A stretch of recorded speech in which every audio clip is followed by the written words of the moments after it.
Okay, cool. So I just took a short little break there for a minute, went on a little walk, and honestly, that's one of the best things you can do when you feel either when you're practicing or composing or something, you feel the tension start to creep in a little bit. Just take a break. Okay, cool. So here's the idea I had. So what I'm gonna do is I'm gonna copy and paste this here because this is gonna be the development. So I'm gonna delete it. And I'm going to paste it four measures ahead of where it was. So right here. And then even the idea I have so far altogether, it comes out to about 21 seconds of music. Okay, so what I'm going to do is I'm going to have it start dark and mysterious, and then I'm gonna flip it around. So I'm gonna show you how I do that. Oh no. What did I do? Where was that? Right, hold on. Yeah, okay. I might go into panorama mode here for a second. Oh, okay, much better. Just want to make sure I didn't delete anything. I didn't, right? Oh, okay. So listen back to what I got so far.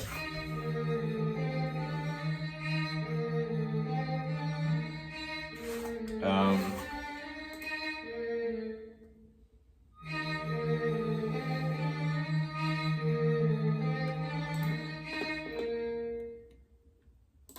gonna make this a staccato, so it like, so there'd be some silence in there, so it's a little bit of silence in the background.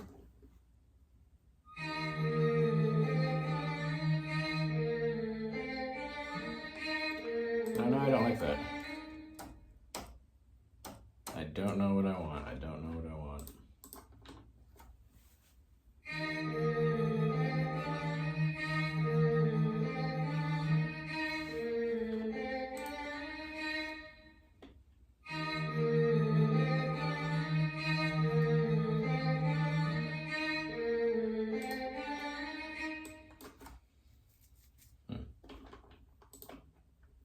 Musical puzzle.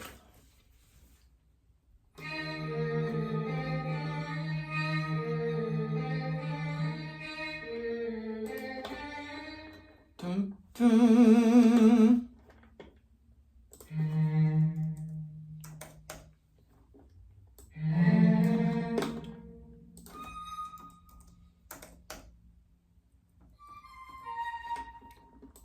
So the cello is going to go up while the flute goes down, and they're going to meet somewhere in the middle.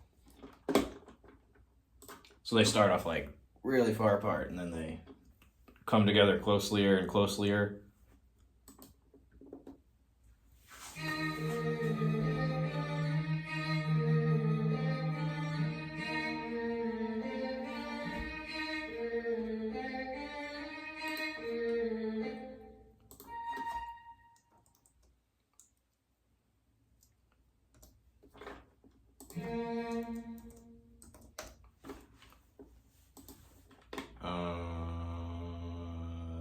Oh, yes. Okay, here we go.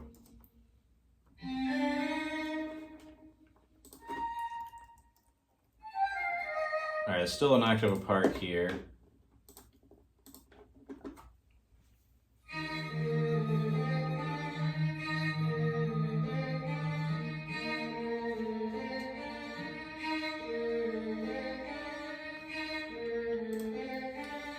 Okay,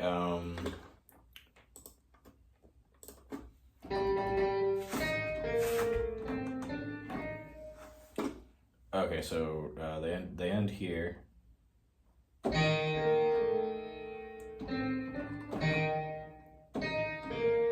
Okay, so how can I make that sound? So how can I make that ostinato go from dark and mysterious to kind of bright? Just through changing the accompaniment. Okay, so I have that. So let's take those first three notes, and invert them. Try that one time.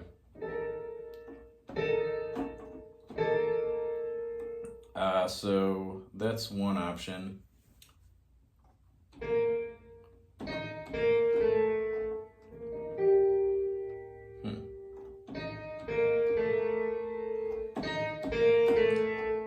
Or I could treat that B flat like a passing tone, and I could call that a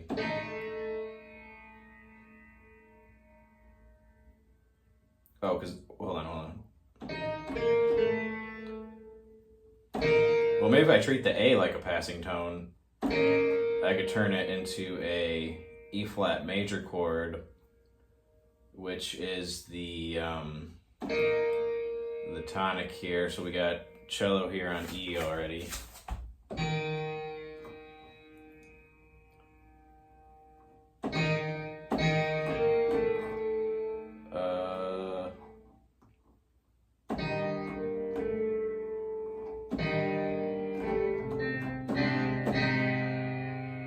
Maybe that. Wait. Oh, wait, no, wait. Right. And you know what would sound interesting is if I actually have the cello play higher and the flute play lower. That might sound cool. Or it might just turn into a big mess. I don't know. So. Yeah, where is it? Yeah.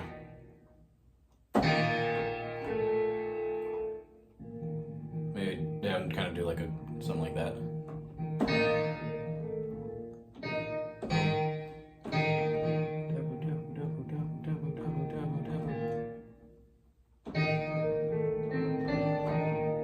But that doesn't sound. Wait.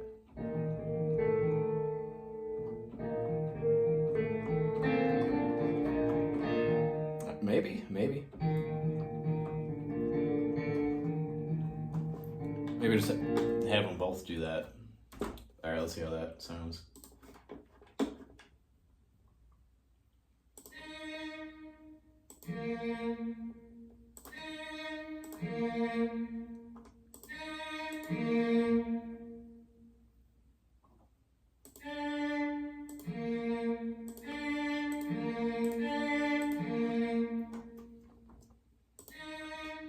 Let's do that 2 bow strokes. Alright, let's hear how that sounds.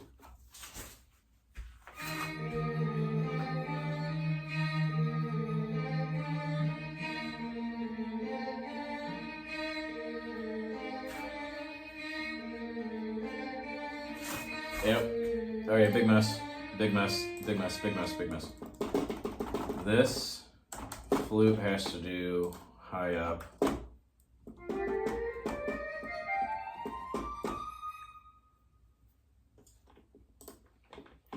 And then cello is not even gonna clutter everything with the. Alright, let's see how that sounds.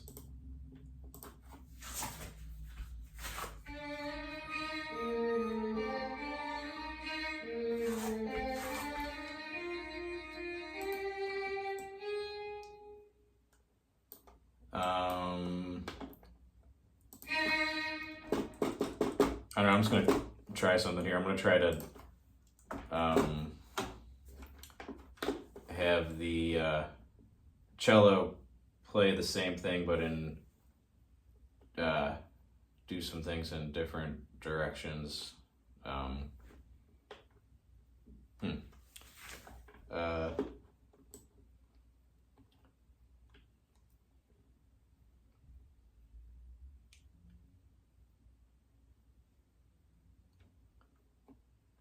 Or maybe if I just, well, let me try this.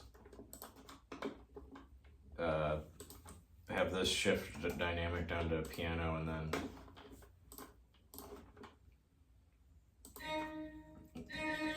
just have the cello chug that E, then have it go up a note or down a note. or maybe up an oak, because that high B flat on the cello isn't too hard to. I mean, it's up there, but it's not. Um,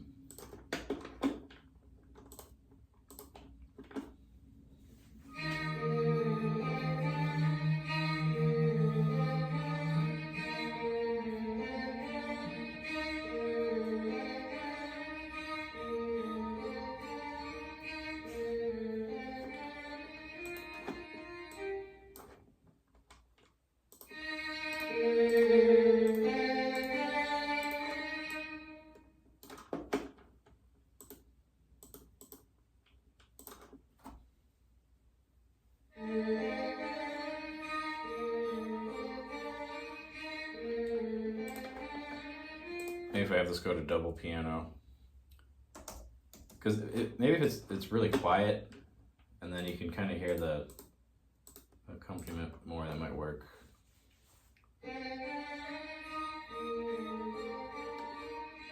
Oh, okay. This is starting to come together. But I'm gonna let that stay mezzo piano. I'm actually gonna have these go to mezzo forte at this part. Okay, so sometimes it's not your harmony, it's your dynamics.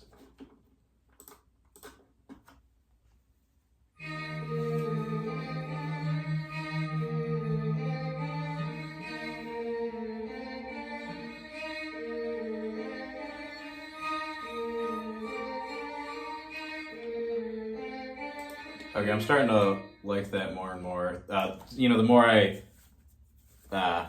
work on it instead of just trying to, churn out a bunch of music, it's, really working hard to kind of, find what I was going for in the beginning. Because, at the beginning of this writing session, I was feeling, writer's block, and I kind of forced it a little bit, and now I made something I like.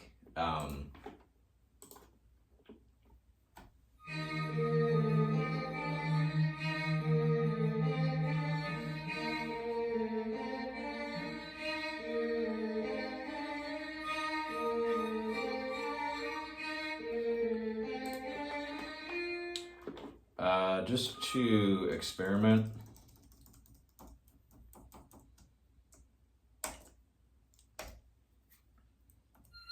I think okay, this might actually be cool. But how playable is it? Yeah, pretty. Yep, okay, except for high C on the cello, I don't know, let's... Oh, I can have it go down. Okay.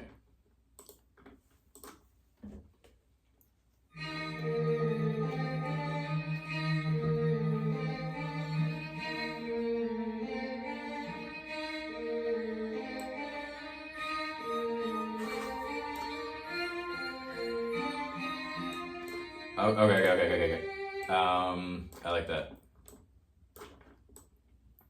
So that's really what I was going for this whole time. So it just took me a while to find it.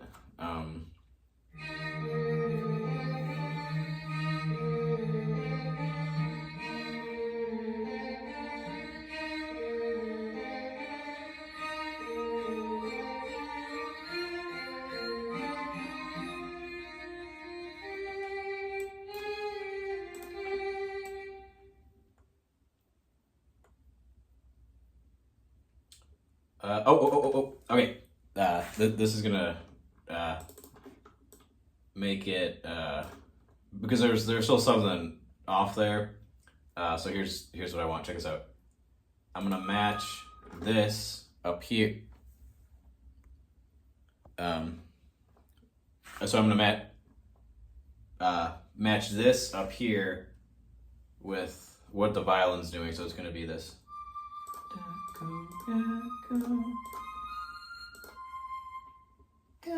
And then something like that. But watch, that's gonna sound better.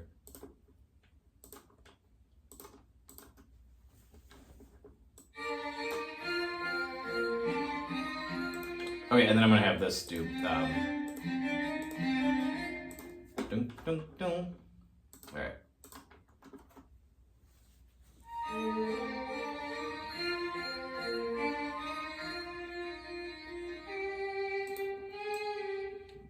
Dun, dun. Okay, so no accompaniment for that part. So I got the theme developing the way I want it.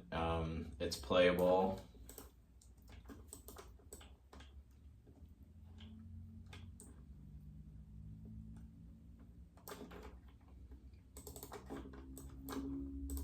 So I'm just gonna listen to the whole thing and see if I can think of something.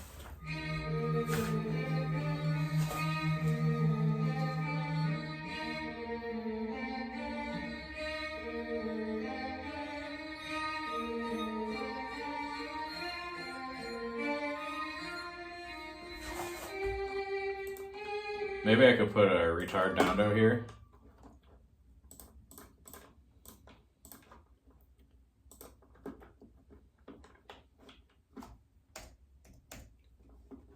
Which I don't use very often, so I can't remember where I get those. Oh, I think they're here. Oh, here it is. Yeah.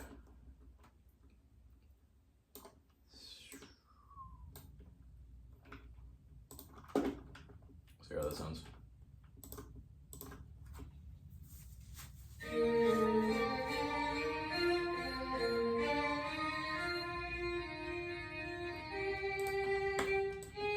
Okay. So accompaniment for this part.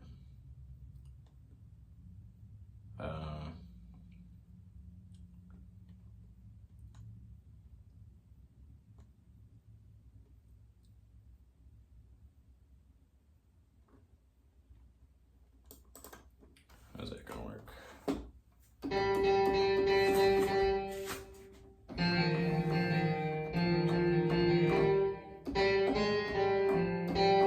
So I got flute all the way up here going.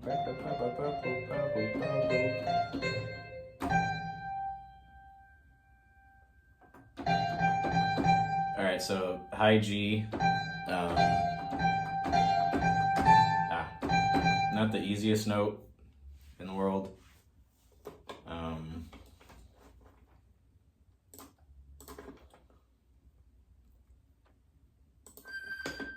But I'll even, add a piccolo flute if I have to, Gotta do what you gotta do. Alright, see how that is.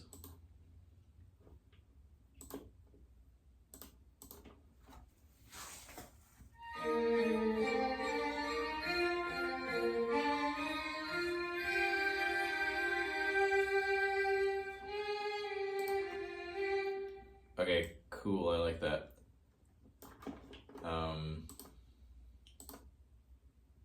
See how it sounds if the cello goes down. Might like it better.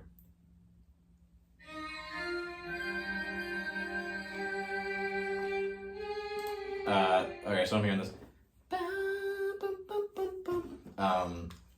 Because there's some room for other voices to do stuff here. And then so the flute player doesn't have to sustain that high G for so long. And then you're gonna have to breathe at some point here, so I might even take out this note so you can take a nice big breath before this legato run here. Let's take that out. Boom, big breath here.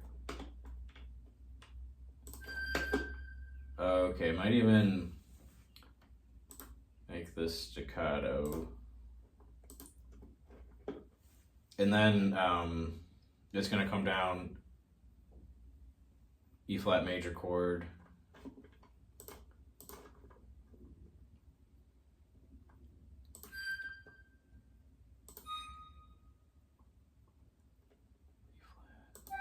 Oh, cool. Okay. Wait, that's not B. Okay, there it is. Okay. Oh, perfect. Okay, so this is gonna work perfectly because and it's gonna come down, and then we're gonna land on a flat. Wait, what did I do?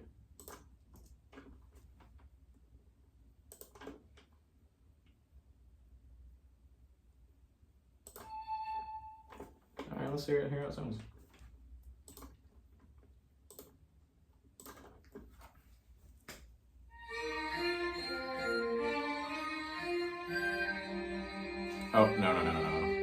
no. Wait, well, oh, forgot to put the flat there. No staccato there.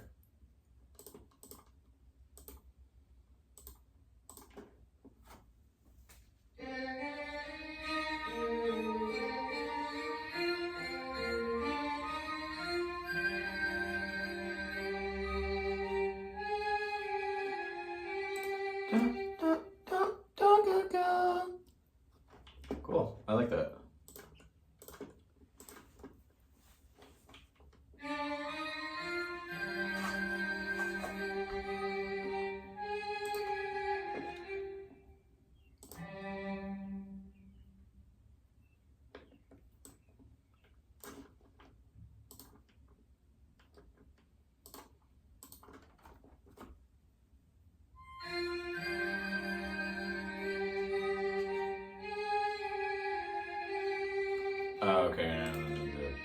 Okay, give the cello a turn to do something, you know?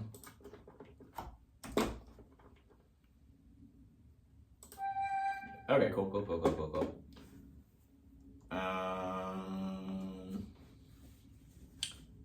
So if the flute's going down, cello comes up. Not that you always have to do that, but it just it adds more motion into your harmony. And then, you know, be aware of the times when you do it and then when you don't do it, when it seems to kind of work out. And if it, you know, it works out like it's like a happy coincidence kind of thing where you're like, oh, it just needs to move one note and then it fits perfectly into the structure. Or you're like, I can't figure out a way to make this fit into the structure and it's just going to be a weird sounding thing, and that's cool too.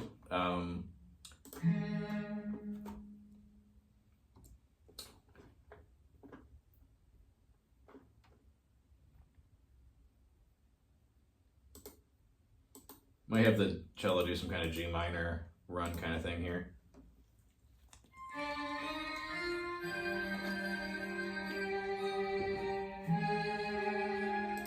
Boom, boom, boom, boom, boom, boom, boom, boom, boom, boom, boom.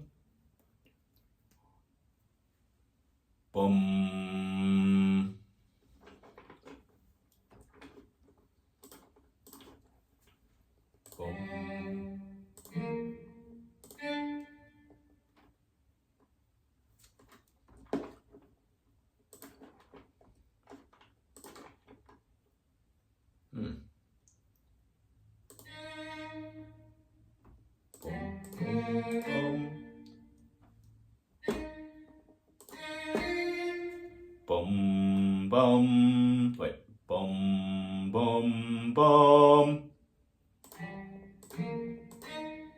boom, boom, boom, da. I don't know, it's, might make that a G minor or E major run. I don't know, it seems to, I don't know, we'll see.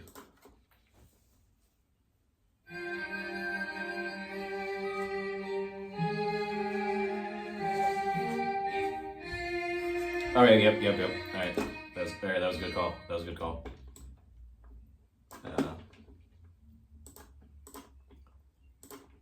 And now I'm almost at the part where I was at earlier when I had the writer's block.